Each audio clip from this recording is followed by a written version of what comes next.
Hello বন্ধুরা, কেমন আছো? আশা করি ভালো আছো। আজকে একটা নতুন ভিডিও নিয়ে চলে এলাম। আজ মঙ্গলবার, আমরা 3টে মঙ্গলবার বেছে পান্তা করি এখানে ঠাকুরের কাছে এসে সারা পাড়া ঠাকুরের এখানে পুজো দিয়ে তারপরে রান্নাবান্না করে উনুনে। এখানে আরও কিছু সবজি ছিল, তুলে নিলাম। বেগুন, টমেটো, ক্যাপসিকাম, কিছু কিছু আরও সবজি বাইরে রাখা আছে। সবাই কাটাকুটি করছে ওখানে। আমি চাল ডাল সব বেছে বুছে নিচ্ছি ওখানে। সব মশলাপাতি গুছিয়ে নিয়ে এবারে রান্না বসাবো। ঠাকুরের কাছে ধূপ ধুনো জেলে আবার উনুন নমস্কার করে বাসাটা ছড়াবো বলে রেডি হচ্ছি। বাসাটা ছড়িয়ে তারপরে ঠাকুরের নাম করে মা শীতলার নাম করে রান্না করা হবে। এখানে সব বাচ্চারা আরও বাসাটা দেওয়া হবে, বাসাটা কুড়াচ্ছে। কুড়াতে দেখো কত আনন্দ করে ওরা বাসাটা কুড়াচ্ছে, এটাই দেখে অনেক আনন্দ লাগে। বছরে এই বছর এই দিনটার জন্য আমরা খুব অপেক্ষা করে থাকি যে কবে আসবে।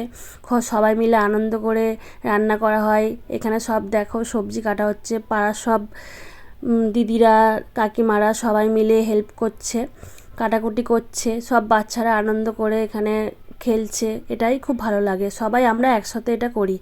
এখানে আমি ভাত বসিয়ে দিলাম, কেননা অনেকটা রান্না দেরি হয়ে যাবে, তাড়াতাড়ি না করলে হবে। সবাই মিলে আমরা একসাথে রান্নাটা করি, এটা খুব আনন্দ লাগে। সবাই এখানে কেউ ভাত, কেউ পায়েস, কেউ তরকারি করছে। দেখো বাঁধাকপি নাড়া হচ্ছে। এখানে ভাত, সবজি, ডাল, তারপরে আলুর দম ছিল, পায়েস ছিল, চাটনি ছিল, পাঁপড় ছিল। এখানে আরও কুমড়ো আলু ডাঁটা দিয়ে তরকারি ছিল। তা সব করতে করতে 9টা বেজে গেছে। 9টার সময় বাচ্চাদেরকে বসিয়ে দিয়েছি। ওরা আর কত রাত অবধি জাগবে বলো। তারপরে এখানে এই ব্যাচটার পরে বড়রাও বসে পড়েছিল। প্রায় 100 জনের মতো আয়োজন ছিল। সব দিদিদের, কাকিমাদের সবাইকে অসংখ্য ধন্যবাদ আমার সাথে হেল্প করার জন্য।